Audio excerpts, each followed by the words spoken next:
Hi, Jean Schnepp here with another Savvy Sightseer video vacation. A very unique travelogue, in fact, a seasonal one. As soon as the calendar page turns to October, kids and adults alike think about trick-or-treating, costumes, scary ghost stories, and otherworldly happenings. Towns associated with spirits and eerie legends fill up with tourists. And that's not just in the United States. Halloween, in some form or another, is celebrated in nearly every country. The tradition has deep roots extending back over 2,000 years to the Celts of what is now Northern Europe and the United Kingdom. As the growing season wound down and the days got shorter, they celebrated the harvest with a massive bonfire and merrymaking in a 3-day festival they called Samhain. This was held at the end of October, which was also the end of their year.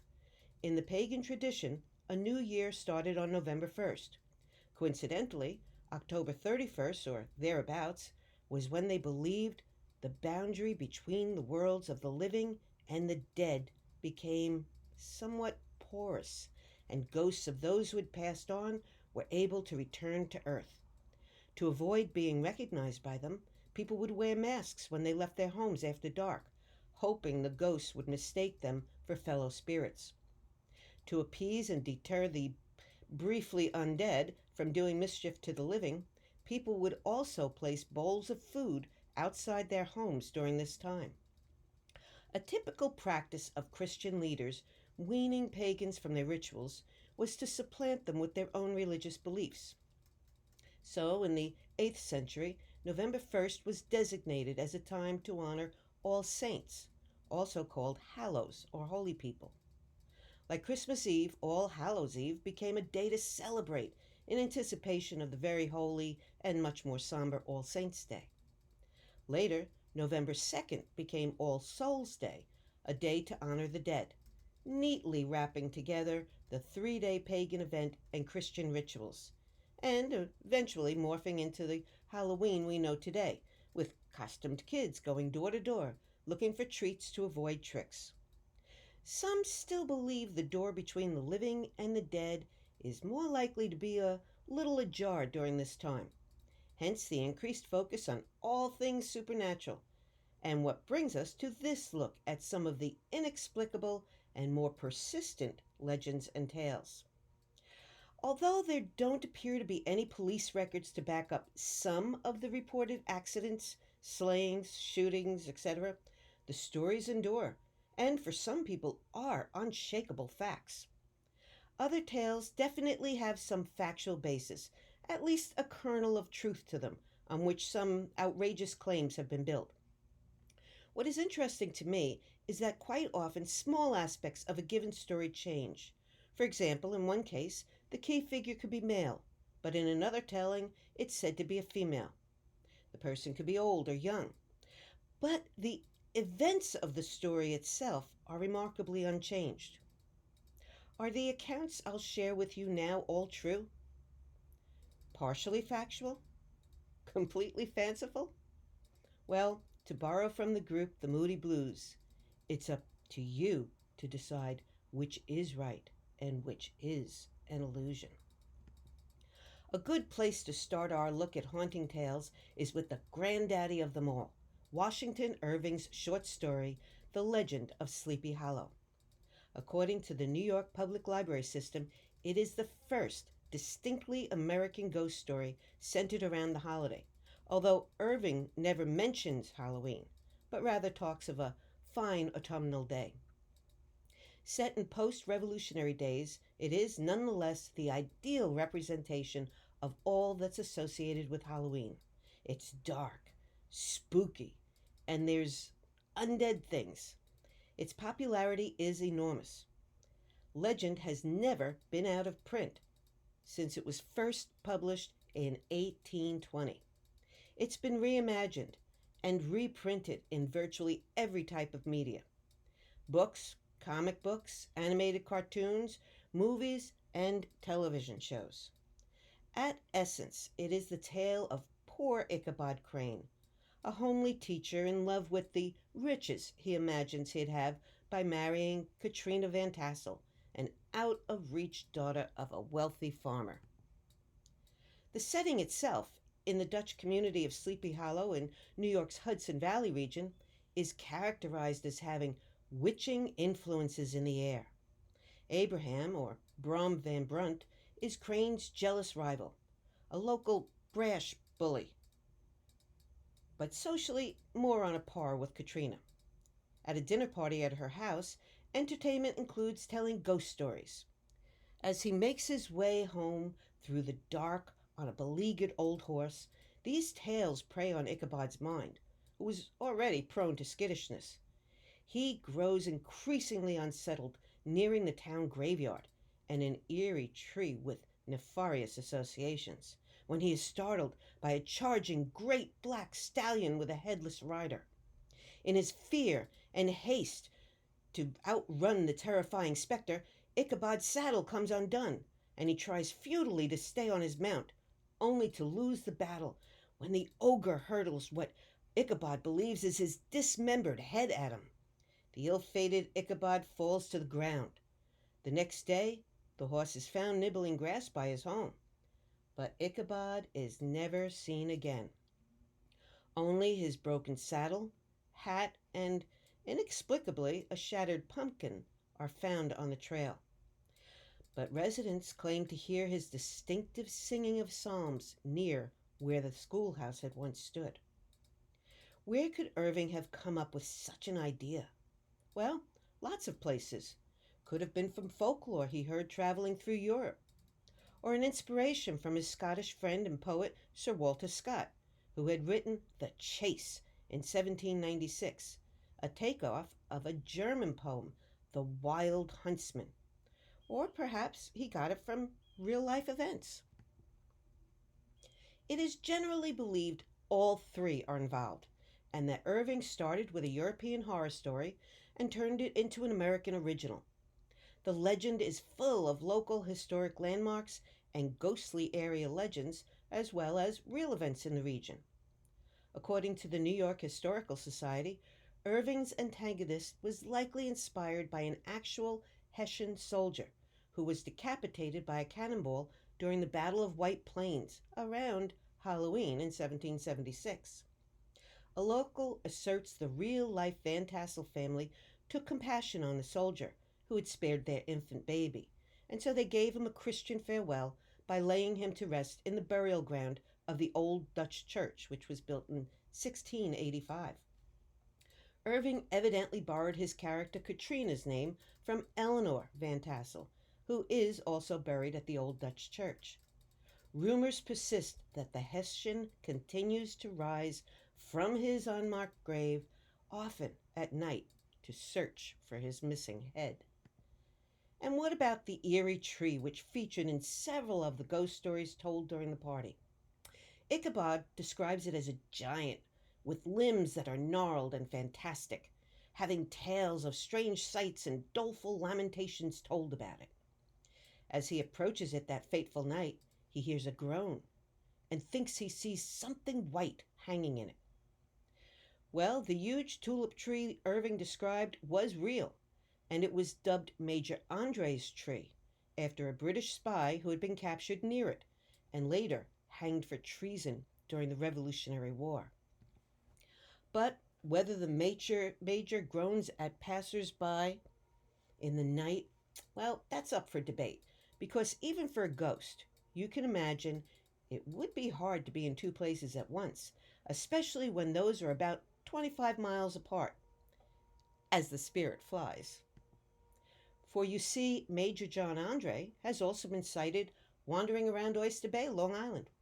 He is said to return to the site of his devious plot's undoing, and to comfort the woman who exposed his plan. After winning the Battle of Long Island, the first skirmish after the Declaration of Independence was signed, British soldiers moved in to occupy the fallen island, and from 1778 to 79, the Townsend family was among those forced to shelter some officers, and their Oyster Bay home became a Redcoat headquarters.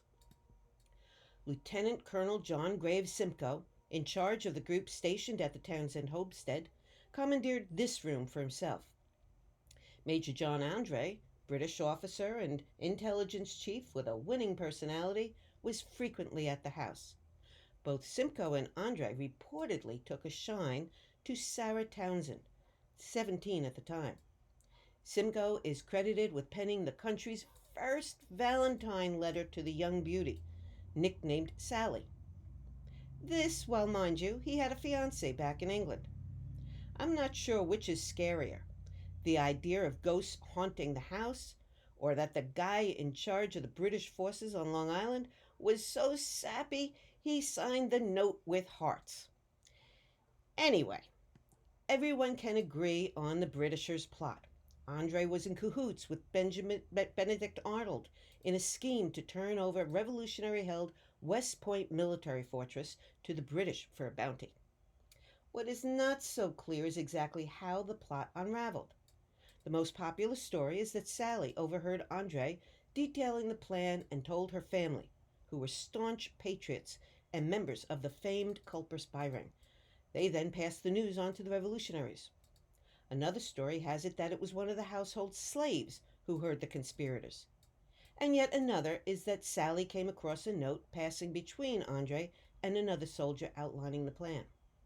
Whichever way it went, 30-year-old Andre was tracked down at Sleepy Hollow, caught with blueprints of West Point as well as the plot, and later hanged at nearby Tappan for his part. There have been many reports over the years of him being seen outside of this, Sally's bedroom, perhaps trying to tell her he forgives her betrayal. Commander Simcoe, on the other hand, was not so forgiving and left Sally flat. Sally, now out 2 suitors, was so desolate she remained unmarried until she died at age 82. But it's believed she never actually left the family home and wanders forlornly through the rooms still. They are not the only ghostly presences sensed at the home, called Raynham Hall, after an ancestral estate in England. Now run by the Friends of Raynham Hall Museum, the place is nearly as full as it was back in the 18th century. Some visitors claim to smell cinnamon and apples wafting through the house.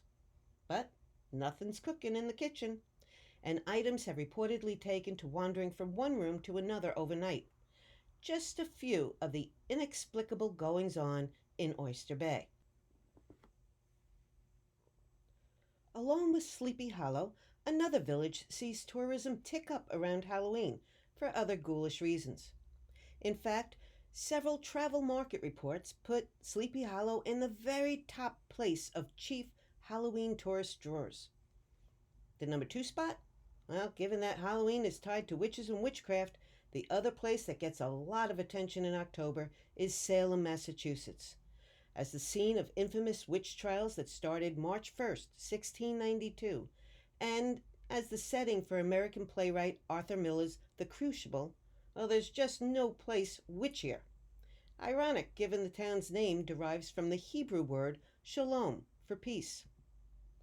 A witchcraft craze had rippled through first Europe, then later the colonies, where tensions were already high from religious, class, political, and socioeconomic disparities. Puritan villagers believed all the quarreling was the work of the devil. Supposed witches, mostly women, were tried and convicted. Since its opening in 1972 in a renovated historic church building, the Salem Witch Museum has told the real-life story of those trials and offers context for understanding the phenomenon of witch hunts and witchcraft over the centuries and into modern times. More than 200 Salem residents were accused, over a more than 1 year period, of practicing witchcraft, the so-called devil's magic, or powers given to those who pledged loyalty to Satan. Among the evidence of evildoing, young girls experiencing fits, screaming, throwing things, twisting into odd contortions. Some of the accused caved under interrogation and admitted to serving the devil and having seen weird images. The court's bar at the time was set very low, and what was called spectral evidence, that's testimony involving dreams and visions, were deemed sufficient proof of guilt. In other words, all someone had to say is he or she had a vision, or someone in a dream that they saw committing a terrible act, and then that person was convicted. It wasn't until late 1692 that spectral evidence was no longer permitted, but that was much too late for many. In time, some of the prosecutors, jurors, and others involved admitted the trials were a mistake, and families of those convicted were compensated by the colonial government.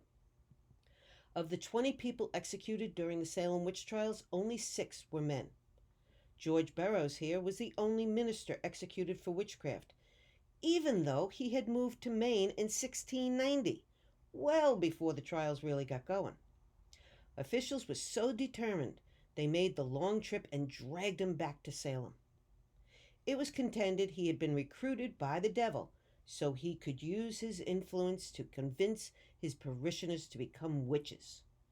Among his traits that convinced people he was an acolyte of the devil was his strength. In an account of his trial from the time, it was written, he was accused by 9 persons for extraordinary lifting and such feats of strength as could not be done without a diabolical assistance.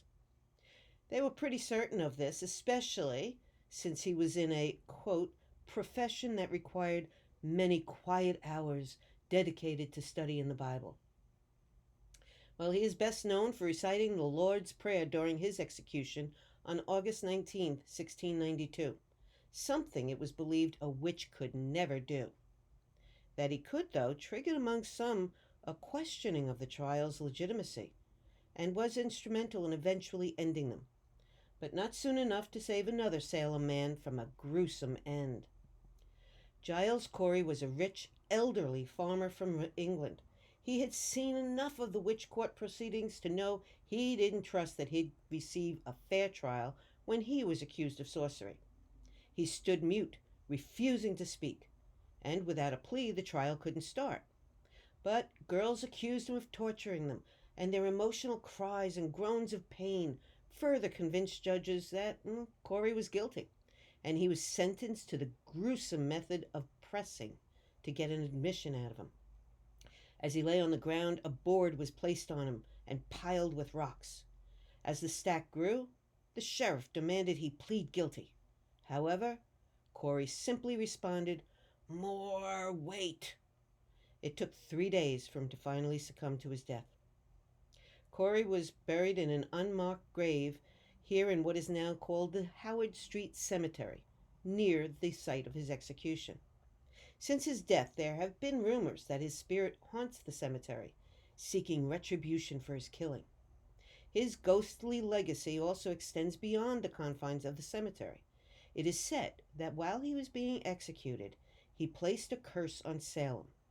He targeted the sheriff in particular, shouting at him, "Damn you! I curse you and Salem!" When the sheriff died just a few years later of a sudden heart attack at age 30, it was taken as a sign of Corey's retribution. Subsequent Salem sheriffs likewise suffered the curse. Their ailments included strokes, blood diseases, and heart attacks. The curse seems to have finally been broken in 1991, when the sheriff's office was moved out of Salem. Giles' ghost was also blamed in part for the Great Salem Fire of 1914, which had destroyed most of the town. He was reportedly seen near where it had started. Amends for the town's wrongdoing has come in part in the form of a dramatic memorial to the deceased, dedicated in 1992, 300 years after the trials. 20 granite benches, 1 per victim, are embedded in a wall surrounding a green. On each, the name, form, and date of execution of a victim are etched. Black locust trees, believed to be the type used for hangings, encircle the grassy area in the center of the memorial. Just over the left wall and back wrought iron gate fence is the old Burying Point Cemetery. Laid out in 1637, it is the oldest, or one of the oldest, in the entire country. It is also the final resting place of the era's magistrates, or, in the case of Judge John Hathorne, one of the most hated judges of the Salem witch trials, and someone who is believed to have profited from seized assets of those in his court. Well, maybe it's not quite so restful. He, along with the unhappy souls of the wrongfully murdered witches, whose bodies weren't deemed worthy to have a proper burial and so were dumped around the cemetery's perimeter, are said to continually roam mournfully through the graveyard. The stone benches are arranged going clockwise from the entrance in chronological order of the victim's execution. Bridget Bishop's is the first, with Giles placed just before his wife and the 7 others hanged as the last of the executions in September 1692. Another prominent American author memorialized the horror of the era in a novel that further solidified Salem's association with witches and Halloween in the minds of many, and made one particular house the embodiment of mystery and a legacy of evil. A short walk away is that home, with odd connections to the Salem witch trials saga. The Turner Ingersoll Mansion, built in 1668 by successful sea captain John Turner, is the only remaining original 17th century mansion in New England. It likely would not have lasted to modern times, though, were it not for the book. In the 1800s, it was the home of Susanna Ingersoll. Her cousin and frequent house guest was Nathaniel Hawthorne, who had tried to distance himself from his great-great-grandfather, that same vile Judge John Hathorne, by adding a W to his last name. The house's unique and foreboding appearance prompted the novelist to use it as the setting for a story he published in 1851 of a humble farmer, Matthew Maule, who had stood his ground and refused to sell his little log cabin and the land fronting the harbor to the rich bully, Colonel Pynchon. He lost his battle when the colonel used an increasingly frequent tool at the time, claiming Maule was a witch. As a result, the farmer was hanged, and like Hawthorne's hated ancestor was believed to have done, Pynchon enriched himself as a result. He gained title to the condemned man's property, but it came with a curse. Borrowing from real trial records, the author gave Maule the power to damn Pynchon's lineage by using the words of Sarah Good, who before her execution had yelled at her chief accuser, "God will give you blood to drink." When the colonel is found dead at the grand opening of his new home, the drops of blood on his beard lay the novel's foundation, that Maule will haunt the home and bring grief to the colonel's descendants. The book was a sensation, and people started showing up at the real house to ask to see inside. In 1883, the Upton family bought the house, refurbished and enhanced it, and then promoted its connection to the popular book by offering tours of the House of Seven Gables. Artist Ida Upton designed and painted a witch cup to sell to tourists, which historians claim was the first typical souvenir in the country. The Uptons added touches that were not believed to be a part of the original floor plan, but ones that visitors expected to see because of Hawthorne's vivid descriptions, such as the scent shop, where the impoverished fictional Hepzibah Pynchon scraped together some money by selling odd goods. The house now also sports a hidden passage between rooms, which Hawthorne only alludes to but never actually claims is there. Readers, though, interpreted that a key figure could only have moved around by using one, so it has since been added next to the fireplace and behind a false back to a storage closet. As a lead researcher for the museum puts it, it became a house that's based on a book that had been based on the house. In 1908, Salem native Caroline Emerton bought the building when the Uptons moved. She made more renovations and opened it as a museum 2 years later. But while Salem has garnered more headlines than most, it was not the only town to have a shocking encounter with witch trials. Long Island had a pretty sensational trial of its own, some 35 years earlier.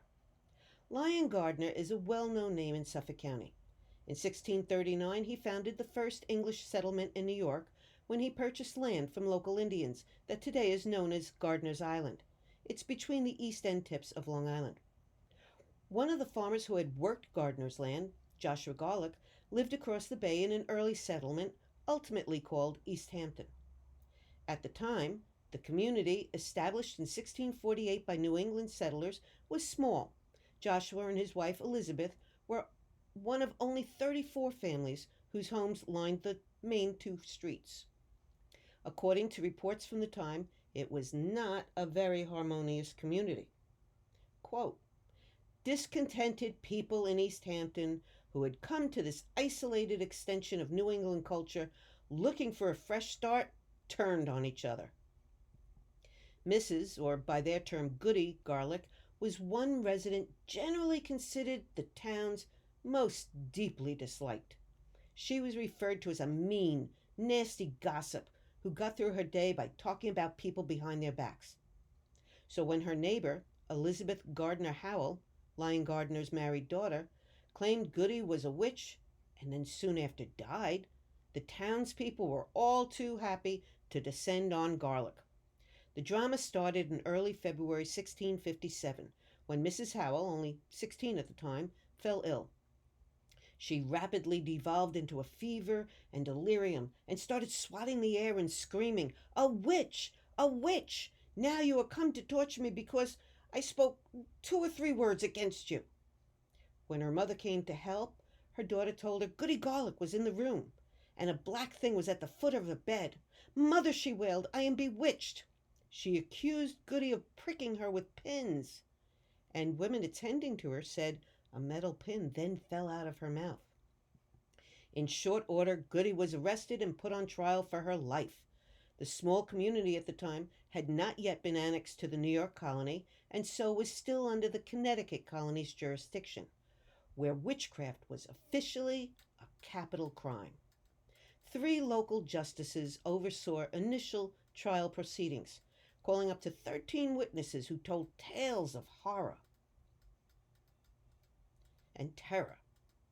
According to a report in a local newspaper, these included black cats showing up at weird times, healthy piglets dying just after birth, children disappearing or getting sick and dying, and all manner of strange and unexplained things happening on Gardner's Island. It was implied that Goody Garlick had a hand in all of them. The 3 East Hampton justices figured they had heard enough and sent the case to Hartford, Connecticut, to the Court of Magistrates for a jury trial on the charge of witchcraft. The record of the trial on May 5th, 1658, about 3 months after Elizabeth Gardner Howell's death, shows it was brief. Unlike later verdicts in that state, though, their judgment was in favor of the accused. "The jury doth not find Elizabeth, the wife of Joshua Garlick, guilty according to the indictment." And Governor John Winthrop, who had headed the court, added, "The investigation into witchcraft had uncovered no witch. Rather, it had exposed once again a pattern of slander and defamation." The East End seems to have a preponderance of ghoulish events. The Old Whalers Church of nearby Sag Harbor, in the town of Southampton, is quite a busy place on the supernatural level. The First Presbyterian Church's nickname comes from the spyglass-shaped steeple, which was said to have been the last thing a sailor saw when departing on a whaling voyage, and the first thing he spied on his return home. By the 1840s, Sag Harbor was at the height of its prosperity, with 63 whaling ships calling the village their home port. That distinctive 168-foot tall steeple of the landmark, which had made it the tallest structure on Long Island when it was built in 1844, tumbled down into the adjacent old burial ground during the Great New England Hurricane of 1938. But although that's long gone, that's not such the case for some of those who spent time inside. While strange lights have been seen around stairways and footsteps heard in the otherwise empty building, it's the choir loft that seems to be the big draw for the not exactly dearly departed. An organist practicing alone one evening recounted seeing 2 faces in the organ's mirrors. They instantly faded, and the organist took the cue and quickly packed up and left for the night. Once, while the bell choir rehearsed, one of the players glanced over at the choir loft and saw a man sitting there. He had a white beard and was dressed in full choir robes. "Who's that over in the choir loft?" the woman asked the other players in the choir. As soon as she said it, the man faded away, and she knew she had seen a ghost. And on another occasion, a faithful choir member showed up for practice the day after he died. If you drive by the old windmill on Stony Brook University's Southampton campus, don't be surprised if you see a lit candle in the window. Originally called the Mill Hill Windmill, it was built in 1713 in the village of Southampton, but later moved to Shinnecock Hills in 1890, where it eventually became part of the Claflin estate. It has a varied history, from early days grinding flour and feed to gaining literary landmark status 300 years later. Long out of use as a functional mill, the building was at some point converted to a summer cottage rental. And in 1957, Pulitzer Prize-winning playwright Tennessee Williams lived there while writing a play, The Day on Which a Man Dies. It wasn't the first time the mill was associated with death. Back in the late 1890s, Arthur B. Claflin enjoyed the mill's uniqueness and would host afternoon teas in it. For his daughter, it was an outsized playhouse just a few hundred feet from the main house. A persistent legend claims one day she fell down the steep steps and died of a broken neck. Several students over the years have asserted seeing the young girl's face at one of the windows, and it is widely held she lights a candle in the window facing Shinnecock Bay for the ships on foggy nights. The windmill isn't the only place where a child decided to stay after death. Over in Blue Point, on the south shore of Long Island, there once was an ice cream factory that was called Reed's. According to an article in a local newspaper, the plant, built in 1926, was the largest manufacturing and distribution station of the kind in the state. When it was later closed and abandoned, the site along the railroad tracks became a popular hangout, and the story goes that a young boy was running around inside in the 1970s. He reportedly climbed up on some of the bulky equipment, lost his footing, and fell to his death. Before the building was eventually demolished in 2003, passers-by told of hearing the little boys giggling and singing, as well as the sound of small footsteps running through inside. An initial demolition team was so spooked when doors mysteriously opened and closed that they walked off the job. The Mount Misery Nature Preserve in Nassau County, sandwiched between Mount Misery Road and Sweet Hollow Road, is a hotbed of otherworldly activity. The two streets, with intriguingly polar opposite type names, have made it onto a website entitled The 19 Most Haunted Roads on Earth. Even the town of Huntington, in whose jurisdiction the park is found, notes in its trail guide that there are countless local legends about ghosts and spirits haunting the woods of Mount Misery.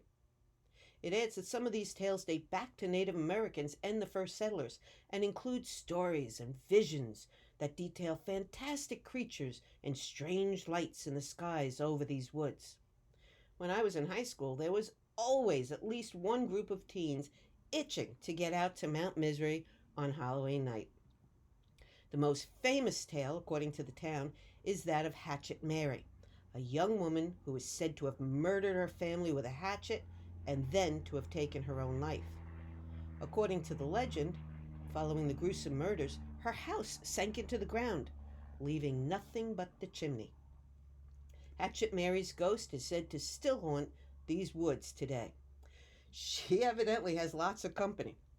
One story with a lot of traction contends that there was an insane asylum built in the woods, far from civilization, hundreds of years ago. It was supposedly lit on fire and burned to the ground by a distraught patient, killing all inside. Their screams still echo in the night. Reportedly, there was a day camp along Sweet Hollow Road in the 1930s. By some accounts, children there were abused and killed, and some people claim to have seen spirits of children dressed in 1930s clothing wandering the area at night. And then there's the Northern State Overpass above Sweet Hollow. In a very tenacious legend, on a snowy night, a busload of students was crossing over the trestle on the highway when the driver lost control and they all plunged to a chilling end on the street below. They evidently don't bear any grudges, though, and it is widely held that if a car stalls out there, the children will hop too and push the car along to safety. With certainty, drivers attest to finding small handprints on their cars later. Another belief is that if you look up at the overpass while driving underneath, you might see the bodies of 3 boys who hanged themselves from it. And if you should get stopped by a male police officer, you might want to ask him to turn around before you lower your window. If he has nothing where the back of his head should be, then he's the one who continues to patrol the area where he'd been shot and killed by a motorist. Of course, if you are crazy enough to do that, you'll likely find yourself with a very unhappy real-life officer and a hefty ticket. About now, you might be thinking it's a good time to take a break from all this ghoulishness and maybe go out somewhere for dinner. Well, you might want to pick your dining establishment carefully. A family favorite of mine was the Milleridge Inn in Jericho, Nassau County. The stately house has its roots back in 1672, when it started out as a simple 2-room home. Expanded over the years, it was chosen by the British for quartering soldiers during the Revolution. Following that era, Long Island started to grow and the home became a convenient stopping point for weary travelers who could get a good meal and be invited to bunk down for the night by the mighty fireplace, free of charge, though many left a few coins in gratitude. By the 1960s, it had become a small dining place, and then was scooped up by restaurateur James Murphy, who expanded it and renamed it the Milleridge Inn. With that long of a history and countless different people owning and visiting it, there's no surprise the place has picked up some extra baggage over the years. So many stories have been told by employees over decades of inexplicable happenings. They tell of hearing footsteps in empty hallways, doors opening and slamming, and shadowy silhouettes after hours. A small upstairs room, believed to have been a nursery, still has a small family hanging about. Most persistent of all are the stories of a little girl dressed in a white dress, seen running and playing in rooms throughout the sprawling facility.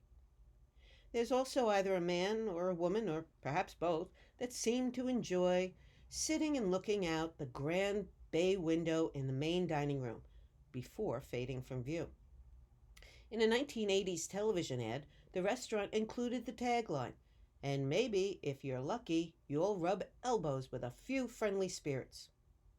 In all the years we ate there and in many of the different rooms, I can tell you I never saw a ghostly figure. But I can't say that they weren't there, because somehow, mysteriously, the incredibly delectable popovers I loved seemed to suddenly disappear from my plate. At Villa Paul's in Hampton Bays, built as a simple log cabin back in 1804 by a farmer, you might also have some unexpected company at the table. At one point, it was purchased as a summer home for Brooklyn-based politician and judge Edward Lazansky and his wife Cora. On one side of the now expanded home, there was a common pasture for grazing cows, as well as a cemetery. When the judge passed away in 1955, his wife put the place up for sale. But evidently, having a cemetery as a next-door neighbor detracted from its curb appeal, and Mrs. Lazansky decided the market would be hotter if it weren't there. So she tossed the stones without bothering to move the souls beneath them. That may have been a decision that has come back to haunt her, though, and she in turn now can't seem to leave the place. She is joined by the now headstone-less unfortunates looking in vain for their markers. Immigrant Paul Vere got, renovated, and transformed the then-abandoned judge's mansion into an Italian restaurant. It is operated today by members of his extended family who acknowledge their uninvited guests. Observed in the restaurant has been the shadow of what appears to be a Civil War-era soldier. And while Suffolk County Board of Health officials would likely find cats and dogs running around a restaurant a violation, it's kind of hard to ticket the owner for Cora's phantom pets following her around. Taken somewhat for granted in the Stony Brook area on Suffolk's North Shore is the fact that the Country House restaurant there is indeed haunted. Built in 1710, it was originally a home and used as a farm by the first owner. Throughout the centuries, it was used for many different purposes, such as a stagecoach drop-off. In 1970, it became a restaurant known as the 1710 House, and later changed to its current name. According to today's owners, the building is known to have a ghost of one of the original owner's family. That would be Annette Williamson. Like many of the other old places we've talked about, the home was taken over by the British during our War for Independence, and it was while her parents were away that the soldiers had descended on the household. Supposedly, the young girl did not know what to do, so she let them in. At this stage, the story hits a fork in the road. Some claim locals took her acquiescence as evidence she was a British spy, and at some point hanged her upstairs.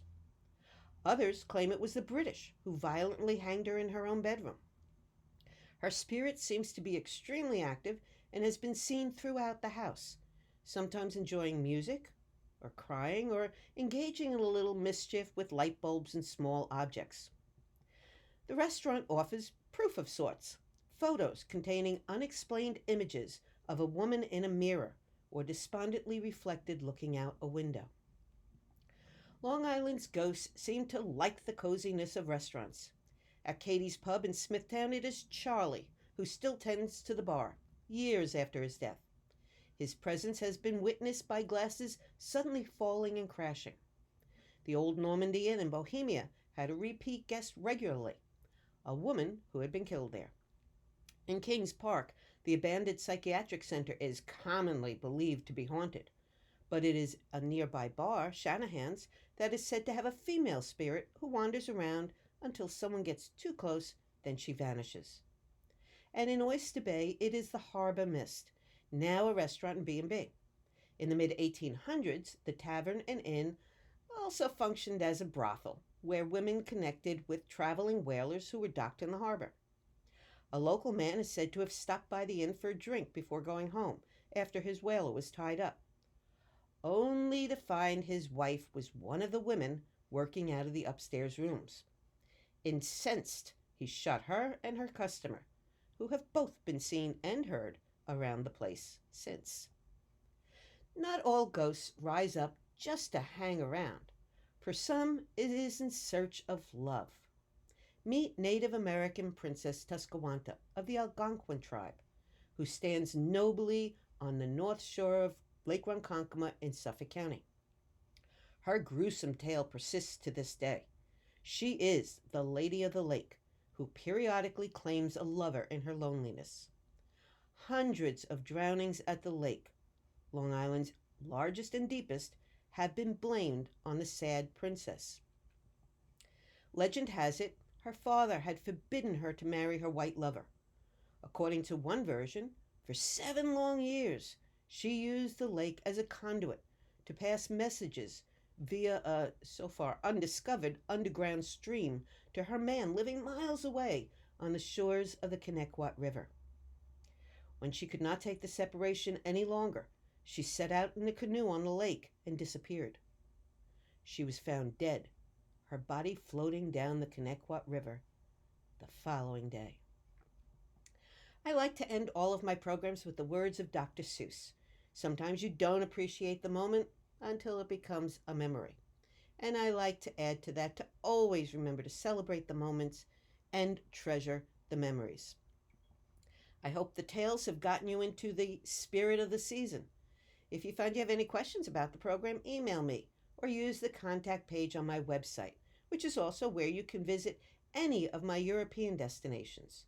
Or check out my programs tab to see what I'll be presenting, either virtually or in person. Well, happy dreams and have a great Halloween season. So long.